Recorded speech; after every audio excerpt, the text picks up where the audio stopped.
السلام علیکم ورحمۃ اللہ وبرکاتہ ان الحمد للہ نحمده ونستعینه ونستغفره ونعوذ باللہ من شرور انفسنا ومن سیئات اعمالنا من يهده الله فلا مضل له ومن يضلل فلا هادي له واشهد ان لا اله الا الله وحده لا شريك له واشهد ان محمدا عبده ورسوله صلی اللہ علیہ وسلم اما بعد۔ الحمدللہ آج ہمارے کورس کا دوسرا سیشن ہے اور کل انشاءاللہ اس کا اختتام ہو جائے گا۔ کل جو گزرا ہوا دن ہے ہم نے کوشش کی تھی کہ جو پہلا چیپٹر ہے اس کورس کا وہ تھا کہ جو شخص دعوت دینے والا ہے اس کو اپنی شخصیت کے لحاظ سے اور کردار کے لحاظ سے، رویوں کے لحاظ سے، مزاج اور طبیعت کے لحاظ سے کن خوبیوں کا حامل ہونا چاہیے۔ تو اس میں ہم نے کوشش کی کہ ایک اچھے داعی کی جو شخصیت کو سامنے رکھتے ہوئے ایسی ضرورتیں جس کو معاشرہ آپ کی بات قبول کرنے سے پہلے آپ میں دیکھنا چاہتا ہے، ان چیزوں کو اپنے اندر پیدا کرنا تاکہ لوگ آپ کی بات پر اعتماد کر سکیں، وہ بہت زیادہ ضروری تھا۔ یہی وجہ ہے کہ ہم نے پھر اس میں ایک شخصی کریکٹر جو ہے اس کو ترجیح دیتے ہوئے بات کی کہ ایک ایسا شخص جو اس دنیا کا سب سے مقدس، عظیم ترین اور ایک ایسا مشن جس پر اللہ رب العزت نے 1,00,000 سے زائد انبیاء علیہ السلام کی جماعت کو مبعوث کیا، تو اتنے شاندار مشن کو ڈلیور کرنے کے لیے جو پہلا اور بیسک یونٹ ہے وہ داعی، وہ دعوت دینے والا، کہ جو لوگوں کو اللہ کے دین کی طرف بلانا چاہتا ہے۔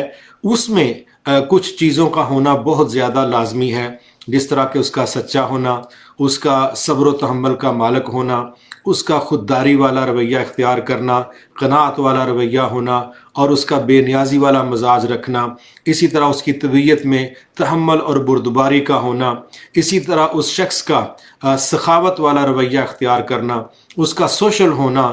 یہ چند چیزیں ایسی ہم نے ڈسکس کی تھیں کہ جو کسی بندے کی پرسنالٹی کو پبلک میں قبول کروانے کے لیے بہت زیادہ ضروری ہے کہ ان چیزوں کا لحاظ رکھا جائے۔ اسی طرح آج سمجھ لیں کہ ہم ایک اگلے سیشن پر آ رہے ہیں اور اس کا جو دوسرا سٹیپ ہے میں سمجھتا ہوں وہ پہلے کے مقابلے میں اس سے بھی زیادہ اہم ترین ہے اور زیادہ سنجیدہ ہے۔ اب آپ سمجھ لیں کہ ایک بندہ آپ نے تیار کر لیا کہ جو چاہتا ہے کہ وہ پبلک کو اس طریقے سے میسج پیش کرے کہ لوگ اس کی بات کو سنیں، قبول کریں۔ اب اس میں ایک شخص جو ایک پیغام ڈلیور کرنا چاہ رہا ہے، اب اس کے سامنے کیا کچھ آ رہا ہے۔ میں یہ سمجھتا ہوں کہ وہ چیزیں جو بہت زیادہ سنجیدگی سے تعلق رکھتی ہیں، ان میں سب سے پہلی چیز کیا ہے کہ نبی صلی اللہ علیہ وسلم جو ہمارے عقیدے کے مطابق، ہمارے علم کے مطابق اس دنیا کے سب سے بڑے داعی ہیں، سب سے بڑے اللہ کے دین کی طرف بلانے والے ہیں۔ اللہ نے خود ان کی ذمہ داری لگائی، وہ خود کہہ رہے ہیں میں اور میرے پیروکار بصیرت کے ساتھ لوگوں کو اللہ کی طرف بلا رہے ہیں۔ تو میں یہ سمجھتا ہوں کہ ان کا جو طریقہ کار ہے وہ کیا ہے۔ ان کے طریقہ کار میں اکثر و بیشتر ہم ایک خطبہ سنتے ہیں جسے خطبہ مسنونہ کہتے ہیں۔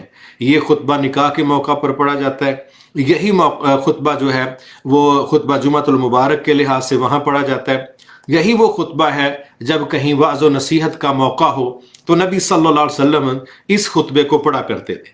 اب میں یہ سمجھتا ہوں اس میں چند چیزیں ایسی ہیں جو ایک داعی کی بہت زیادہ توجہ کی طلبگار ہیں۔ مثال کے طور پہ چونکہ یہ خطبہ پڑھنا اکثر و بیشتر نصیحت سے پہلے، بالخصوص جب کوئی لمبی نصیحت ہونی تھی تو اس میں میں سمجھتا ہوں کہ نبی صلی اللہ علیہ وسلم کا یہ طریقہ رہا ہے۔ تو سوچنا چاہیے کہ آپ کوئی پروگرام پیش کرنے سے پہلے جو مقدمہ قائم کر رہے ہیں، جو اس سے پہلے کوئی ماحول بنا رہے ہیں، وہ بہت زیادہ اہم کیوں ہے اور اس کی روح کیا ہے۔ تو میں یہ سمجھتا ہوں کہ جب اس خطبہ مسنونہ کو ہم پڑھیں اور سمجھیں تو واللہ میں سمجھتا ہوں ایک داعی کے لیے اس میں اتنے اسباق ہیں، میں تو اس میں شارٹلی چند باتیں کروں گا۔ اگر آپ اس کی گہرائی میں جائیں گے تو اس پہ تو کتابیں لکھی جا سکتی، اور میں سمجھتا ہوں کسی بھی داعی کو لوگوں تک اللہ کا دین پہنچانے کے حوالے سے یہ جو سٹارٹ ہے نا خطبہ مسنونہ سے، اس کا ترجمہ، اس کی نصیحت، اس کا مفہوم، اس کو بڑا سنجیدگی سے لینا چاہیے۔ مثال کے طور پہ آپ دیکھیے شروع میں جو بات ہو رہی ہے وہ کیا ہو رہی ہے؟ ان الحمد للہ، ہر طرح کی جو حمد و ثنا ہے وہ کس کے لیے ہے؟ اللہ کے لیے۔ نحمدہ ونستعینہ ونستغفرہ، یہ سارے جملے جب آپ اس میں دیکھیں گے تو ایک تو جمع کا صیغہ چلیں بولا جا رہا ہے، لیکن یہ جو باتیں ہو رہی ہیں نا کہ ہم اسی کی حمد بیان کرتے ہیں، ہم اسی سے مدد طلب کرتے ہیں، ہم اسی سے معافی مانگتے ہیں۔ اچھا، گویا آپ ایک کمال کا کام کرنے جا رہے ہیں، لیکن ایک دائی کو اس کا لیول، اس کا قد کاٹ اور اللہ کی نوکری میں اس کا جو اپنا سٹیٹس ہے، میں سمجھتا ہوں اس خطبہ میں وہ بڑا ڈیپلی سمجھایا جا رہا ہے۔ ان الحمد للہ نحمدہ ونستعینہ ونستغفرہ ونعوذ باللہ من شرور انفسنا ومن سیئات اعمالنا۔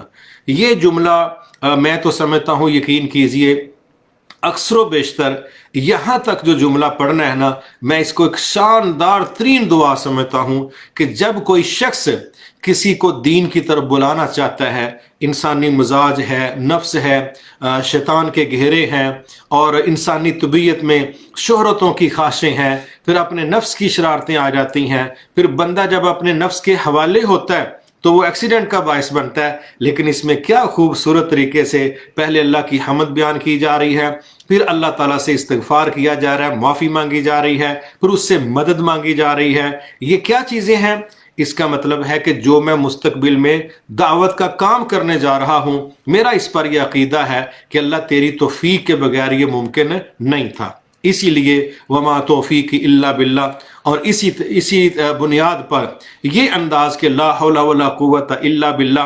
تو یہ جو چیزیں ہیں نا، یہ خطبہ مسنونہ کے اندر جو جملے بولے جا رہے ہیں، جب ایک دائی ان پر توجہ کرے گا تو مجھے یقین ہے کہ اس کو اپنی اصلاح کے لیے خطبہ مسنونہ میں بہت کچھ ملے گا۔ ان میں سے ایک اس بندے کی عاجزی ہے کہ وہ دو ٹوک یہ تاثر دے رہا ہے کہ یا اللہ میں گناہ گار بندہ ہوں، تیرے پیغام کو آگے پہنچانا چاہتا ہوں، لیکن اس میں ایک تو مجھے تیری مدد چاہیے، دوسرا یا اللہ میری جو کمی کوتاہی ہے، گناہ ہے، میں اس سلسلہ میں بھی تجھ سے معافی کا طلبگار ہوں۔ تیسری جو چیز ہو رہی ہے وہ بڑی شاندار ہے کہ اے اللہ، میں جو اپنے نفس کی شرارتیں ہیں، وَنَعُوذُ بِاللَّهِ مِن شُرُورِ أَنفُسِنَا، یا اللہ جو میرے نفس کی شرارتیں ہیں، میں ان کے شر سے، ان کے سائیڈ ایفیکٹ سے میں اللہ تیری پناہ چاہتا ہوں۔ وَمِن سَيِّئَاتِ أَعْمَالِنَا، کیا کمال کی بات کی گئی ہے کہ میں جس مشن پر اب چلنے لگا ہوں، یا اللہ چونکہ یہ تیرے دین کی سفارتکاری ہے، تو ایک تو مجھے اس بات میں تیری پناہ چاہیے۔ کس بات میں؟ کہ میں جو اپنے نفس کی شرارتیں ہیں، شر ہے، اس کی لپیٹ میں نہ آ جاؤں، مجھے تیری پناہ چاہیے۔ دوسری چیز مجھے کس چیز کی ضرورت ہے کہ جو میرے گناہ ہیں، ان کا وبال، ان کی نحوست، ان کا شر، یا اللہ میں اس سے بھی تیری پناہ کا طلبگار ہوں۔ واللہ اتنی شاندار یہ دعائیں ہیں، اتنی شاندار یہ دعائیں ہیں، میں سمجھتا ہوں کہ کوئی بھی خطیب جب پوری توجہ سے، دھیان سے، عقیدے کی عینک سے ان الفاظ کو پڑھے گا اور اس کے مطابق رب سے اپیل کرے گا تو اللہ تعالیٰ اس کی بڑی خوبصورت مدد فرمائیں گے۔ مثلا ہمیں اس بات کا احساس ہونا چاہیے کہ نبی صلی اللہ علیہ وسلم یہ دعا کیا کرتے تھے، یا اللہ مجھے پلک جھپکنے کے برابر بھی اپنے نفس کے حوالے نہ کرنا۔ اس کا مطلب ہے جب کوئی بندہ نفس کے حوالے ہوتا ہے تو پھر اس کا کوئی کمانڈ اینڈ کنٹرول نہیں ہوتا، پھر وہ تباہی کی طرف جا سکتا ہے۔ اور جب تک بندہ اللہ کی پناہ میں رہتا ہے تو سمجھ لے وہ محفوظ رہتا ہے۔ اس بنیاد پر میں اس چیز کو سمجھ کے آپ کے سامنے ڈیلیور کرنا چاہ رہا ہوں کہ جب آپ نے اتنے شاندار مشن کو لے کے آگے چلنا ہے تو خطبہ مسنونہ کو یاد بھی کریں، پڑھیں بھی، اور اس کے ترجمے کو سیکھنے اور سمجھنے کی کوشش کریں۔ اس میں یہ جو جملے آ رہے ہیں کہ یا اللہ میں اپنے نفس کی شرارتوں سے یہ مشن شروع کرنے سے پہلے ہی تیری پناہ کا طلبگار ہوں، اور جو میرے گناہ ہیں، میرے جرائم ہیں، میری خرابیاں، غلطیاں ہیں، ان کا جو شر مجھ پر وبال پڑ سکتا ہے، یا اللہ میں اس سلسلے میں بھی آپ کی پناہ کا طلبگار ہوں۔ پھر آگے کیا خوبصورت باتیں کی جا رہی ہیں کہ یا اللہ میں اس بات کو بھی سمجھتا ہوں کہ جو گناہ ہے نا، اس کی نحوستیں بڑی خطرناک ہیں، تو اگر تیری پناہ ہوگی تو جو بھی میں نے کوئی برا کام کیا ہے یا اللہ میں اس کے وبال سے بھی تیری پناہ طلب کرتا ہوں۔ اب یہ جو انداز ہے نا، وَنَعُوذُ بِاللَّهِ مِنْ شُرُورِ أَنفُسِنَا وَمِنْ سَيِّئَاتِ أَعْمَالِنَا مَنْ يَهْدِهِ اللَّهُ فَلَا مُضِلَّ لَهُ وَمَنْ يُضْلِلْ فَلَا هَادِيَ لَهُ۔ پھر کیا خوبصورت بات ہو رہی ہے، بندے کو سمجھایا جا رہا ہے اگر کوئی بندہ ٹھیک ہو گیا نا تو اس میں تمہارا کمال نہیں ہے، اگر کسی کی اصلاح ہو گئی، نظریے کی، عقیدے کی، بری ایکٹیویٹی سے وہ بچ گیا، پیچھے آ گیا، تو اس میں ہدایت کون دینے والا ہے؟ اللہ تعالیٰ دے رہا ہے۔ اور اللہ جس کو چاہے ہدایت دے، جس کو چاہے نہ دے، اور جس کو اللہ ہدایت دے اسے کوئی گمراہ نہیں کر سکتا، اور جس کو اللہ تعالیٰ ہدایت نہ دے اسے کوئی ہدایت نہیں دے سکتا۔ گویا خیر کا جو کریڈٹ ہے وہ اللہ کی طرف ہے۔ میں یہ سمجھتا ہوں پھر اگلی ایک بات بڑی خوبصورت سمجھائی گی، اس پر بھی میں نے بڑا آج غور کیا کہ آپ دیکھیں دین کے نام پر پوری دنیا میں اتنی بدعات ہیں، اتنی بدعات ہیں کہ ان کی گنتی نہیں کی جا سکتی۔ اور بدعت میں یہ بات ضرور کہنا چاہوں گا کہ ہر وہ چیز نبی صلی اللہ علیہ وسلم نے خود سمجھائی کہ ہر وہ چیز جو دین میں نئی شروع کی جائے، دین میں، اس کا مطلب ہے اس کا سٹیٹس گناہ کا اور ثواب کا قرار دے دیا جائے۔ آپ کہتے ہیں کہ فلاں چیز جو ہے اگر یہ کر لی جائے تو ثواب ہے، نہ کیا جائے تو گناہ ہے، لیکن اس کے پیچھے نہ کوئی آیت، نہ کوئی حدیث، اور نہ ہی صحابہ کا کوئی اثر، بالخصوص اللہ کے نبی کی سنت سے کچھ نہیں ملتا، مگر ہم اس کو دین کا حصہ بنا دیں، ثواب اور گناہ کے ساتھ ہم اس کو اٹیچ کر دیں، اللہ کی رضامندی اور ناراضگی کے ساتھ جب ہم اس کو جوڑنے کی کوشش کریں گے، حالانکہ وہ سنت سے ثابت نہیں ہے، تو اس کو نبی صلی اللہ علیہ وسلم نے رد قرار دیا ہے اور اس کو مردود کے الفاظ استعمال کیے ہیں۔ اور یہاں پر جو بات ہو رہی ہے وہ کیا ہے کہ نبی صلی اللہ علیہ وسلم کیا فرماتے ہیں؟ فَإِنَّ خَيْرَ الْحَدِيثِ كِتَابُ اللَّهِ وَخَيْرَ الْحَدِيِ هَدِيُ محمد صلی اللہ علیہ وسلم، کہ جتنی بھی باتیں ہیں، جتنی بھی گفتگو ہے، جتنے بھی دلائل ہیں، سب میں جو بہترین بات ہے وہ اللہ تعالیٰ کی بات ہے، اور جو بہترین طریقہ کار ہے وہ اللہ کے نبی کہتے ہیں میرا طریقہ کار ہے۔ پھر آگے یہ بات کہی جا رہی ہے کہ دین کے اندر جو محدثات ہیں، بدترین جرم یہ ہے کہ آپ کسی بدعتی عمل کو پیش کر دیں۔ نبی صلی اللہ علیہ وسلم فرماتے ہیں کہ ہر بدعت گمراہی ہے، اور ہر گمراہی کہاں لے کے جائے گی؟ اس کا نتیجہ کیا ہے؟ جہنم۔ میں یہ کہتا ہوں واللہ کہ بدعت بے دین لوگوں نے نہیں پھیلائی، بدعت سیکولر لوگوں نے اس کو دنیا میں نہیں پہنچایا، بدعت دہریہ لوگوں نے نہیں پہنچائی۔ بدعت کے جتنے ڈیزائن دنیا میں پائے جاتے ہیں یہ انہی لوگوں کا کمال ہے کہ جنہوں نے یہ تاثر دیا کہ ہم دین والے لوگ ہیں، ہم دین کو بہتر سمجھتے ہیں، ہم لوگ کو بتلائیں گے کہ دین کے اندر اس چیز کو شامل کیوں کیا جا رہا ہے، اور وہ اپنی طرف سے ان چیزوں کو شامل کرتے ہیں۔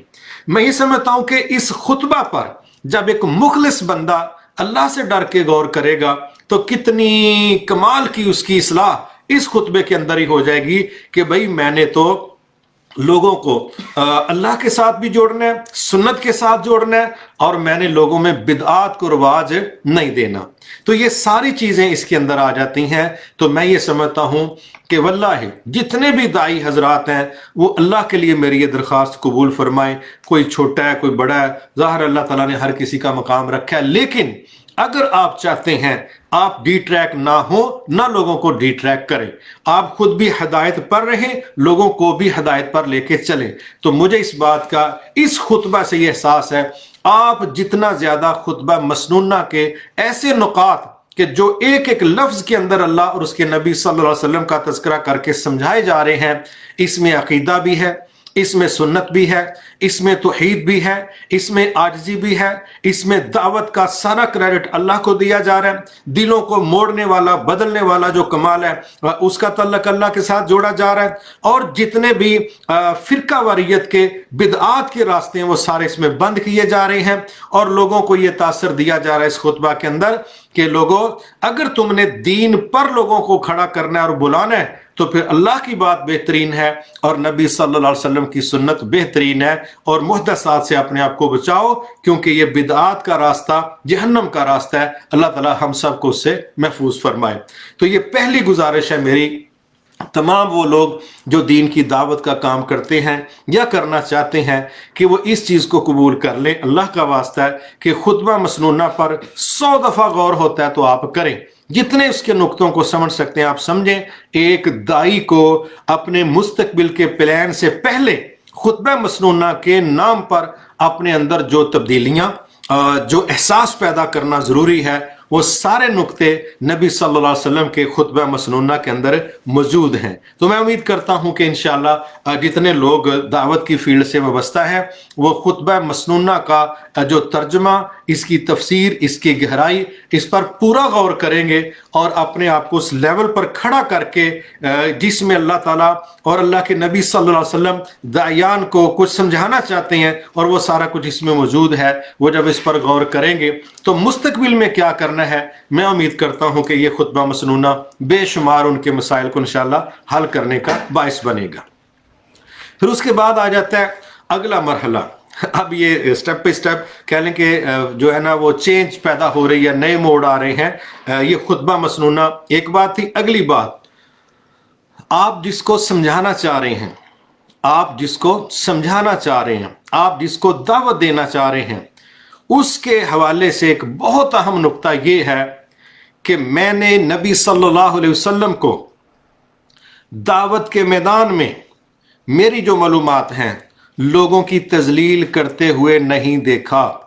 جتنا میں نے پڑھا ہے، جو میں نے سنا ہے، میں نے لوگوں کی اصلاح کے عمل میں، دعوت اللہ کے مشن میں، لوگوں کو دین کی طرف بلانے کے رویے میں جو میری انفارمیشن ہے، جو میری کلیکشن ہے، اللہ تعالیٰ میری بھی اصلاح فرمائے، میں نے نبی صلی اللہ علیہ وسلم کو دعوت کے نام پر لوگوں کو ذلیل کرتے ہوئے نہیں دیکھا.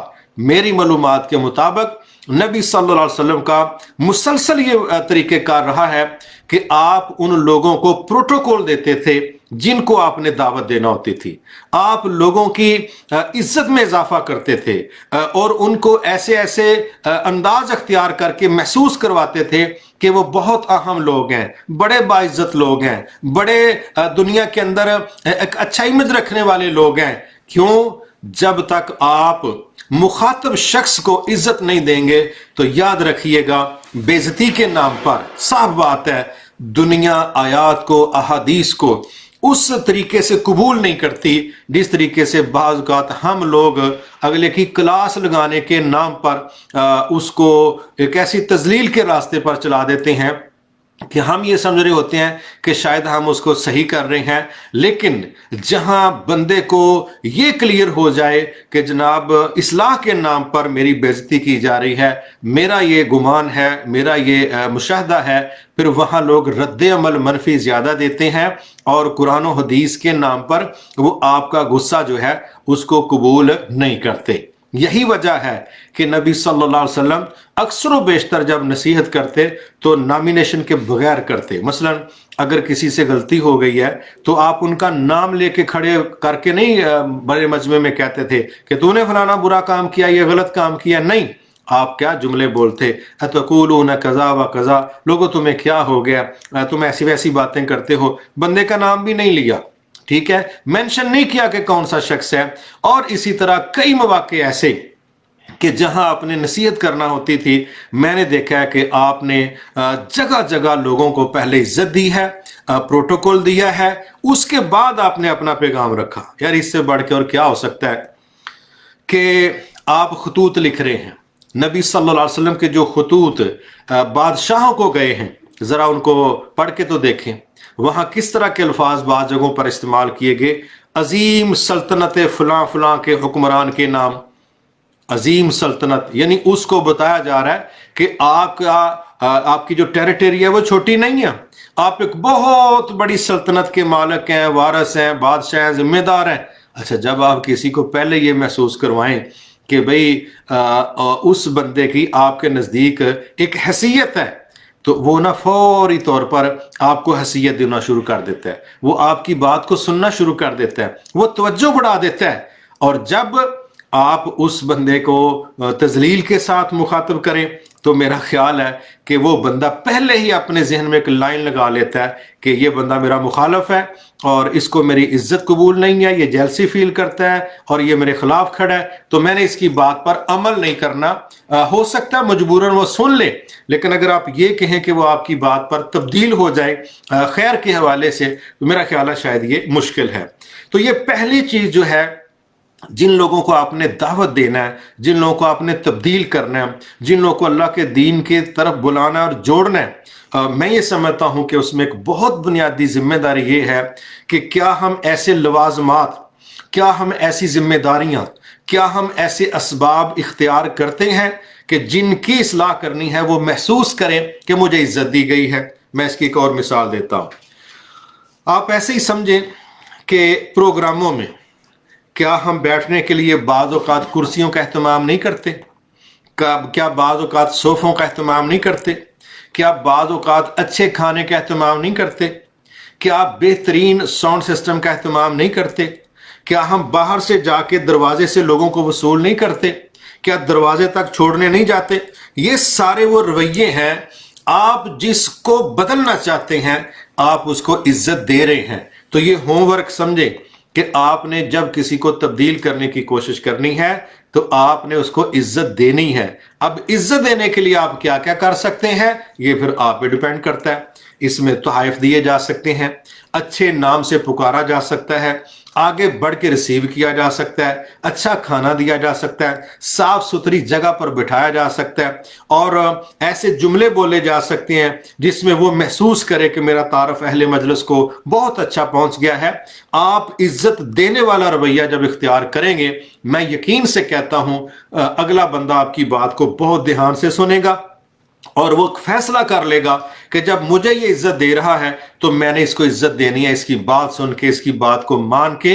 تو یہ دوسری میری گزارش ہے خطبہ مسنونہ کے بعد کہ اگر ہم چاہتے ہیں کہ لوگ ہماری بات کو اچھے طریقے سے قبول کریں، سنیں اور مانیں، تو پھر اس میں ہماری یہ کوشش ہونی چاہیے لوگوں کو عزت دینے والا رویہ یہ جتنا کسی داعی کا زیادہ ہوگا، اس کے تھوڑے الفاظ جو ہیں یہ بہت زیادہ پرتاثیر ثابت ہو سکتے ہیں جب ہم کسی کو عزت دیں گے۔ اور اگر ہم نے کسی کو عزت نہ دی، اس کو ڈیگریڈ کرنا چاہا، اس کی تضحیق کرنا چاہی اور اس کو ہرٹ کرنے کی کوشش کی، تو پھر یاد رکھیے گا آپ جو مرضی تقریریں کریں، درس دیں، لیکن جب اس کے دل میں ایک گرہ بیٹھ گئی کہ اس بندے نے جو اب مجھے لگا ٹھیک کرنے، اس نے میری بےزتی کی ہے، مجھے ڈیگریڈ کیا ہے، تو پھر سمجھ لیجئے کہ وہ وقت تو گزارے گا، ہو سکتا ہے وہ ریاکشن مجلس میں بھی دے، لیکن وہ آپ کی دعوت کو دل میں اترنے کے لیے کھڑکیاں دروازے نہیں کھولے گا۔ وہ پھر آپ کے خلاف مسلسل پلان کرے گا، مجلس میں بھی، بعد میں بھی، اور جہاں اس کو منہ کھولنے کا موقع ملے گا پھر وہ چنگاریاں، شعلے پھر وہ اگلے گا، اور یہ ایک داعی کے لیے مفید نہیں ہے۔ تو پروٹوکول جو ہے عزت دینا کس کو، جس کو آپ نے دین کی دعوت دینی ہے، یہ بڑا ضروری ہے۔ واللہ آپ پانی کا سادہ گلاس پکڑا دیں، آپ صاف ستھری عزت والی جگہ پر بٹھا دیں، آپ کھانا جو موجود ہے وہ پیش کر دیں، آپ اچھی سیٹنگ کا ماحول بنا لیں، آپ خوشبودار ماحول بنا لیں، آپ اگلے بندے کی ضرورت کو دیکھیں، اس کو کیا چاہیے۔ ایک بندہ ہے وہ زمین پر نہیں بیٹھ سکتا، آپ اس کو چیئر لا کے دے دیتے ہیں، کوئی بندہ اور کوئی اپنی ضرورت رکھتا ہے، آپ اس کی وہ پوری کرنے کی کوشش کرتے ہیں، تو آپ کی تقریر سے کئی گنا زیادہ جو چیز اس کو چینج کرے گی وہ آپ کا پروٹوکول ہوگا، آپ کا اس کو دی گئی عزت کا رویہ ہوگا، پھر آپ کے الفاظ تھوڑے ہوں گے اور وہ زیادہ قبول کرے گا۔ اس کے بعد میں سمجھتا ہوں اگلی جو چیز بڑی اہم ہے وہ ہے مخاطبین کو سمجھنا۔ آپ جن کو دعوت دے رہے ہیں، آپ کا یہ بہت بڑا کہہ لیجئے کہ ایک مشاہدہ کرنے کا موقع ہے اور بہت زیادہ پرکھنے کا کہ جو لوگ آپ کے سامنے بیٹھے ہیں وہ کون سے لوگ ہیں، ان کا مائنڈ لیول کیا ہے، ان کا مائنڈ سیٹ کیا ہے، ان کا ماضی کیا ہے، ان کا مستقبل کیا ہے، ان کی ایج کیا ہے، ان کی سوچ اور ان کا ویژن کیا ہے۔ یہ ساری چیزیں جب آپ جتنے اچھے طریقے سے جانچ لیں گے، مجھے امید ہے اتنے اچھے طریقے سے آپ ان کو گائیڈ کر لیں گے۔ میں اس کی مثالیں دیتا ہوں۔ فرض کریں آپ کے سامنے بچے بیٹھے ہیں، اب اگر آپ کو یہی نہیں پتا کہ جن سے میں گفتگو کرنے لگا ہوں وہ ہیں ہی چھوٹے بچے، 10 سال، 12 سال، 8 سال، 9 سال، اور آپ وہاں ایک ایسی گہری ثقیل قسم کی علمی گفتگو کرتے ہیں صرف اس لیے کہ میں مدرسے میں آ گیا ہوں تو یہاں پر میں نے درس دینا ہے، تو آپ ایک دو تین بندوں کو متاثر کر سکتے ہیں جو انتظامیہ کے ہوں گے یا کوئی باہر سے نمازی آ گیا، لیکن بچوں کی محفل میں اگر آپ بچوں کے لیول پر آ کے بات نہیں کریں گے تو آپ بچوں کے اوپر سے اپنی بات کو، دعوت کو گزار دیں گے ہواؤں کے اندر۔ تو یہ پرکھنا کہ یہ بچے ہیں، ان کا مائنڈ لیول کتنا ہے، ان کا شعور کتنا ہے، کتنی دیر یہ درس سن سکتے ہیں، یہ ساری چیزیں آپ کو پتہ ہونا چاہیے۔ کب؟ جب آپ بچوں کو دعوت دے رہے ہیں۔ میں اس کی ایک مثال دیتا ہوں۔ میرا ایک تجربہ ہوا، میں ایک سکول میں گیا، اسمبلی پروگرام تھا، آج سے تقریباً یہ کوئی 20 سال پرانی بات ہے۔ تو سارے سکول کے جو بچے تھے وہ بیٹھے، سٹاف بھی ان کا دائیں بائیں کھڑا تھا۔ اب میرا پہلا تجربہ تھا کہ میں نے بچوں کو مخاطب کر کے نصیحت کرنی تھی، ورنہ اس سے پہلے ہم میٹرک یا کالج کے بچیوں کو ہم دعوت دیتے تھے، وہ ایک معقول لیول کے ہوتے تھے، 15 16 17 سال بعد کو پک کرتے۔ یہ پرائمری لیول کے لوگ تھے۔ میں نے جب بات چیت شروع کی تو میرا خیال ہے مجھے 10 منٹ ہوئے تو میں نے محسوس کیا کہ بچے زمین پر لکیریں لگا رہے ہیں، کوئی شرارت کر رہا ہے، کوئی شور کر رہا ہے، اس طریقے سے نا ایک اور طرح کا عدم دلچسپی والا ماحول۔ میں نے ان کے پرنسپل کو کہا کہ یار یہ کیا، یہ تو اسٹاف کو کہیں نا ان کو کنٹرول کریں، اللہ اس کا بھلا کرے۔ اس نے میری اصلاح کی، اس نے کہا بھائی جان یہ لمبی تقریریں سننے والے نہیں ہیں، بچے بڑی تھوڑی دیر تک اپنے آپ پر کنٹرول رکھتے ہیں، بڑی تھوڑی دیر دلچسپی سے آپ کی بات سنتے ہیں۔ آپ اگر یہ سمجھے نا کہ یہ گھنٹہ بیٹھ کے آپ کا درس سنیں تو یہ سنانے والے کی غلط فہمی ہے۔ بچے اس طرح کا سٹیمنا نہیں رکھتے کہ وہ سنجیدہ گفتگو سنیں اور میچور لوگوں کے موضوع کو سنیں۔ بچوں نے تو بچوں والی باتیں سننی ہیں، ہاں کہانی وغیرہ کا سٹائل ہوگا تو ہو سکتا ہے وہ تھوڑا زیادہ وقت بھی سن لیں، لیکن اکثر و بیشتر کیا ہے کہ بچے بہت زیادہ دیر تک اپنے آپ کو بڑے لوگوں کی طرح کنٹرول کر کے نہیں رکھ سکتے، اور یہ سارے بچے ایسے ہی ہوتے ہیں، مطلب انہوں نے ہنسنا، کھیلنا، ہلنا جلنا، شرارت کرنا، یہ ان کی نیچر میں ہے۔ تو وہاں یہ توقع کرنا کہ جس طرح 40 سال کا بندہ میرے بات کو بڑے انہماک سے سن رہا ہے، یہ 8-10 سال کا بچہ بھی ایسے ہی سنے، تو یہ ہماری غلط اسیسمنٹ ہے۔ اگر یہ کریں گے تو پھر ہم اپنی دعوت کا نقصان کریں گے اور بچوں کو متنفر کریں گے۔ اسی طرح آپ دیکھتے ہیں کہ ہمارے سامنے بعض اوقات ایسے لوگ بیٹھے ہیں جو بے قرار پوزیشن میں ہیں۔ میں اس کی ایک مثال دیتا ہوں۔ کئی دفعہ ہمیں اس طرح کے تجربات سے گزرنا پڑا کہ کسی مسجد میں نماز پڑھائی ہے تو جو انتظامیہ وہ کیا کہتی ہے کہ بھئی سنتیں بعد میں پڑھنا، پہلے بھئی فلاں فلاں صاحب آئے ہیں تو ان کی گفتگو سننی ہے۔ اب میں اس سے پریشان ہوتا ہوں، میں کہتا ہوں یار باندھ کے درس کیوں دیں، لوگوں کو رسیوں میں جکڑ کے کنڈیاں لگا کے گھور کے ہم کیوں قرآن و سنت سنائیں؟ جس کی قسمت میں ہوگا، جس کے اندر جذب کرنے کی صلاحیت ہے، جو یہ سمجھتا ہے کہ بھئی یہ چیز ہمارے لیے مفید ہے، وہ عزت سے بیٹھے، سکون سے بیٹھے۔ تو میں نے چونکہ یہ تجربات دیکھے ہیں، اس لیے میں تو پھر انتظامیہ کو کہہ دیتا ہوں کہ مہربانی کریں، آپ اعلان کریں کہ سب لوگ سنتیں پڑھیں۔ مثلا مغرب میں ہم گئے ہیں تو مغرب کی نماز میں 3 فرض ہوئے، اس کے بعد سنتوں کا وقت ہے، تو لوگوں کو یہ پیغام دیا جانا بس اپنی جگہ سے اٹھے، کوئی نہ درس سن کے جائے۔ نہیں میرے بھائی، یہ ہیں بے قرار لوگ اب بیٹھے۔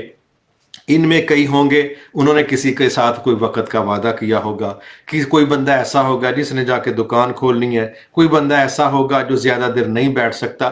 تو ہم کیوں باندھ کے مجبوری میں کیوں کسی کو دعوت دیں؟ کیوں؟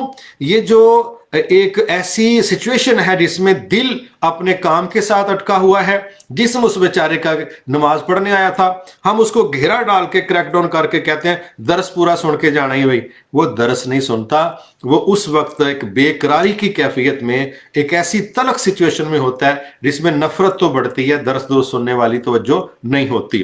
تو یہ جو انداز ہے نا کہ ہم بعض لوگوں کو باندھ کے پھنسا کے تو ہم یہ سمجھیں کہ بھائی پھنسے بندے کو اب ہم نے درس دینا ہے۔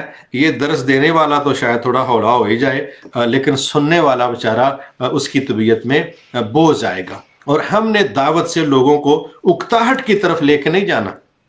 ایک صحابی ہیں تو وہ ان سے کسی نے کہا کہ آپ ہمیں روزانہ قرآن پڑھایا کریں، تو وہ کہنے لگے روزانہ پڑھانے کو میں تو پڑھا دوں، لیکن جب آپ میں اکتاہٹ آئے گی تو وہ مجھ سے نہیں آئے گی، وہ کتاب اللہ سے آئے گی۔ تو میں نہیں چاہتا کہ یہ